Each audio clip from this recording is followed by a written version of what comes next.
विक्रम अकेले रहते थे। उनका छोटा सा घर हिमालय के एक गांव में बसा हुआ था। ऊंची चोटियों और फुसफुसाते देवदार के पेड़ों से घिरे उन्हें एकांत में सुकून मिलता था। अपने शौक से वनस्पति शास्त्री विक्रम अपना दिन इस क्षेत्र के विविध वनस्पतियों का अध्ययन करते हुए बिताते थे। उनका दिल पहाड़ों में बसता था। फिर भी उनके शांत बाहरी हिस्से के नीचे डर का एक बीज था जो बचपन में बोया गया था। चटकती आग की रोशनी में ग्रामीणों द्वारा सुनाई गई कहानियां, एक पौराणिक जानवर की कहानियां, एक वेयरवुल्फ जो घने जंगलों में घूमता था। ये कहानियां उनके सपनों को सताती रहीं, उनकी साहसिक भावना पर एक साया डालती रहीं। ग्रामीणों का मानना था कि वेयरवुल्फ पूर्णिमा की चांदी की रोशनी में घूमता है और अनसुने पर शिकार करता है। उनके शब्द विक्रम के कानों में गूंजते थे, जो उनके चारों ओर की लुभावनी सुंदरता के नीचे छिपे अंधेरे की भयानक याद दिलाते थे। विक्रम अक्सर जंगल की ओर एक अजीब सी खिंचाव महसूस करते थे। इसने उन्हें अपने रहस्यों और अनदेखी प्रजातियों के वादे के साथ आकर्षित किया। वह घंटों अपनी छिपी हुई पगडंडियों की खोज में बिताते, दुर्लभ जड़ी बूटियां इकट्ठा करते और अपने घिसे पिटे जर्नल में अपने निष्कर्षों का दस्तावेजीकरण करते। गांव वालों ने उसे बहुत गहराई में जाने की चेतावनी दी। उनकी आवाज में चिंता और डर का एक संकेत था।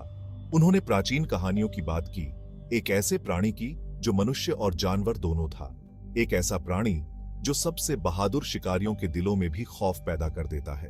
उनकी चेतावनियां हवा की फुसफुसाहट की तरह थीं, जो पिछली पीढ़ियों का भार ढो रही थीं। उन्होंने एक ऐसे समय की बात की जब मिथक और वास्तविकता के बीच की रेखा धुंधली हो गई थी और पहाड़ डर के मारे अपनी सांस रोक कर खड़े थे। एक दिन अपनी झोपड़ी के अटारी में छानबीन करते हुए विक्रम को धूल से भरा एक लकड़ी का संदूक मिला। यह संदूक बहुत पुराना लग रहा था, मानो सदियों से किसी ने इसे छुआ न हो। उत्सुकता ने उसे बेहतर बना दिया और उसने उसे खोल दिया। संदूक के अंदर एक रहस्यमयी चमक थी जो विक्रम को और भी अधिक आकर्षित कर रही थी। अंदर उसे चमड़े से बनी एक प्राचीन दिखने वाली किताब मिली। किताब की उपस्थिति ही बता रही थी कि यह साधारण किताब नहीं थी। इसके पन्ने भुरभुरे और उम्र के साथ पीले पड़ गए थे। हर पन्ना मानो एक अलग कहानी बयां कर रहा था। जैसे ही उन्होंने सावधानी से किताब के पन्नों को पलटा, एक अजीब सी गंध उनके नथुनों में भर गई। यह गंध पुरानी लकड़ी और धूल की मिश्रित थी। उनके सीने में उनका दिल तेज हो गया। हर पन्ना पलटते ही उनकी धड़कन और तेज हो जाती। अजीब प्रतीक और फीके चित्र इसके पन्नों को भर रहे थे। ये प्रतीक और चित्र किसी प्राचीन सभ्यता के रहस्यों को उजागर कर रहे थे। उन्होंने रात के एक प्राणी, मनुष्य और भेड़िए के एक भयावह मिश्रण का चित्रण किया था, वेयरवुल्फ। यह चित्रण इतना जीवंत था कि मानो वह प्राणी अभी किताब से बाहर निकल आएगा। किताब ने इसके मूल, इसकी शक्तियों और खून के लिए इसकी अतृप्त प्यास के बारे में बताया। विक्रम कांप उठा। उसकी रीढ़ में एक ठंडी लहर दौड़ गई। उसका खून ठंडा पड़ गया। उसे ऐसा महसूस हुआ कि वह किसी भयानक रहस्य का हिस्सा बन गया है। किताब उसके हाथों में भारी लग रही थी, जैसे उस डर का भौतिक प्रकटीकरण जिसने ग्रामीणों को पीढ़ियों से अपनी चपेट में ले रखा था। यह डर अब विक्रम के दिल में भी घर कर गया था। उसने डर की बढ़ती भावना के साथ महसूस किया कि जिन कहानियों को उसने केवल लोक कथाओं के रूप में खारिज कर दिया था, वे एक भयानक वास्तविकता में निहित हो सकती है। विक्रम ने सोचा कि क्या यह किताब उन सभी रहस्यों का उत्तर दे सकती है जो अब तक अनसुलझे थे? क्या यह किताब उसे उन प्राणियों के बारे में और जानकारी दे सकती है जो रात में छिपे रहते हैं? विक्रम ने ठान लिया कि वह इस किताब के हर पन्ने को पढ़ेगा और उन रहस्यों को उजागर करेगा जो सदियों से छिपे हुए थे। भाग 4, जंगल में रात। एक अजीब सी मजबूरी के कारण विक्रम ने जंगल में ही रात बिताने का फैसला किया। पूर्णिमा आकाश में ऊंची लटकी हुई थी, जो भूमि पर एक भयानक चमक बिखेर रही थी। केवल एक लालटेन और अपने भरोसेमंद चाकू से लैस होकर मैंने अनजान के दिल में कदम रखा। जंगल बदल गया था। चिड़ियों के गीत और पत्तों की सरसराहट की जानी पहचानी आवाजें एक अनसेटलिंग सन्नाटे में बदल गई थी। यहां तक कि हवा भी घनी लग रही थी, प्रत्याशा से भरी हुई थी। उसका हर कदम पिछले वाले से भारी लग रहा था। उसके जूते नरम धरती में सिंकिंग रहे थे। जैसे ही अंधेरा जंगल में छा गया, परछाइयां उसके चारों ओर अशुभ रूप से नाचने लगी। घने कैनोपी से छानकर आती चांदनी ने एक भयानक, लगभग नाटकीय माहौल बना दिया। विक्रम ने अपनी रीढ़ की हड्डी में एक सिहरन महसूस की। एक आदिम वृत्ति ने उसे आसपास छिपे खतरे की चेतावनी दी। भाग 5। अप्राकृतिक चीखें। एक टहनी टूट गई। विक्रम ने अपने चारों ओर देखा।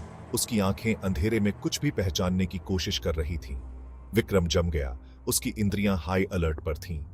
हर छोटी सी आवाज, हर हलचल उसे और भी सतर्क बना रही थी। मेरा दिल मेरे सीने में तेज हो रहा था। हर धड़कन रात के सन्नाटे में गूंज रही थी। ऐसा लग रहा था जैसे कोई अदृश्य शक्ति मेरे चारों ओर मंडरा रही हो। मैं अपनी हथेलियों को पसीना, अपने चाकू के हैंडल के चारों ओर अपनी पकड़ को कसता हुआ महसूस कर सकता था। यह चाकू ही मेरी एकमात्र सुरक्षा थी। तभी उसने सुना एक आवाज जो हवा में तैर रही थी, जैसे कोई छिपा हुआ खतरा। एक धीमी गुर्राहट, गुप्त और आदिम, ने उसकी रीढ़ की हड्डी में ठंड भेज दी। यह आवाज किसी जानवर की नहीं थी, यह कुछ और ही था। यह एक ऐसी आवाज थी जो उसके अस्तित्व के मूल में गूंजती हुई प्रतीत हो रही थी। एक ऐसे डर को जगा रही थी जिसे उसने पहले कभी नहीं जाना था। यह डर उसके भीतर गहराई तक बैठ गया था। यह भेड़िए की चीख नहीं थी, यह कुछ और ही था। कुछ ऐसा जो उसने पहले कभी नहीं सुना था। यह कहीं अधिक भयावह, अधिक प्राचीन, अधिक शक्तिशाली था। यह आवाज उसके भीतर एक आदिम भय को जगा रही थी। गुर्राहट के बाद ऊंची ऊंची चीखें निकली, हर एक पिछले वाले से ज्यादा करीब। यह चीखें उसके चारों ओर गूंज रही थीं, जैसे कोई उसे घेर रहा हो। विक्रम के गले के पीछे के बाल खड़े हो गए। यह एक संकेत था कि खतरा बहुत करीब था। वह तब जानता था कि वह जंगल के बीचों बीच अकेला नहीं है। उसके चारों ओर कुछ था, कुछ जो उसे देख रहा था, कुछ उसका शिकार कर रहा था। यह एहसास उसके भीतर एक गहरी बेचैनी पैदा कर रहा था, जैसे कोई अदृश्य शिकारी उसके हर कदम पर नजर रख रहा हो। भाग 6। शिकार शुरू होता है। विक्रम भागा। उसकी सांसें तेज हो रही थीं और हर कदम के साथ उसके दिल की धड़कनें और तेज हो जाती थीं। वह जानता था कि उसे रुकना नहीं है, उसे भागते रहना है, चाहे कुछ भी हो जाए। वह नहीं जानता था कि वह कहां जा रहा है, लेकिन वह जानता था कि उसे उस आवाज से दूर जाना है, उस ठंडी चीख से जो उसकी आत्मा में अपना रास्ता बनाती हुई प्रतीत हो रही थी। हर दिशा में पेड़ और झाड़ियां थीं और हर कदम पर उसे ऐसा लगता था कि कोई उसे देख रहा है, उसका पीछा कर रहा है। मेरे पैरों के नीचे जंगल का फर्श धुंधला हो गया, क्योंकि मैं पेड़ों को चकमा दे रहा था और गिरे हुए लट्ठों पर छलांग लगा रहा था।